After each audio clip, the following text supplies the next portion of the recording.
Cette année, l'IRA s'est tenue à Vienne. Ce fut un franc succès avec plus de 6000 participants et donc de nombreuses études ont été rapportées en late breaking trial et même des conférences de consensus. Parmi celles-ci, on en a identifié trois, donc deux études et une conférence de consensus.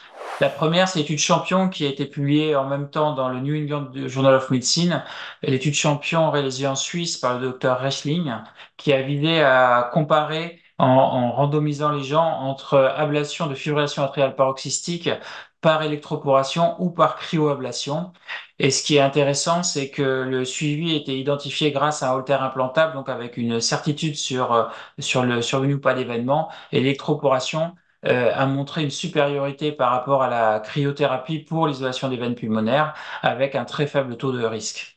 La deuxième étude qui nous est parue intéressante pour la communauté cardiologique et publiée au Late Breaking Trial était le registre italien sur les patients avec syndrome de Brugada implantés d'un défibrillateur sous-cutané. En effet, hein, on sait depuis longtemps que les défibrillateurs endocavitaires dans le Brugada ont un haut taux de choc inapproprié ou de fracture de son, de complications. Et en fait, le défibrillateur sous-cutané a finalement trois fois moins de risques, 7% de choc inapproprié, 4% de complications avec plus de 4 ans de suivi. Donc c'est quand même quelque chose de très intéressant. Il n'en reste pas moins qu'on ne sait toujours pas bien identifier qui nécessite le défibrillateur, mais c'est quand même une avancée pour limiter la morbidité des gens que l'on doit implanter.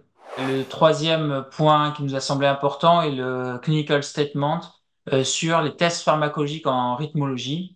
Et il y a des experts qui sont revenus sur comment réaliser en toute sécurité un test au bloqueur sodique, donc à ajmaline ou flécaïne, un test à l'adrénaline, le test à l'adénosine, également les tests pour voir s'il y a un vasospasme ou pas.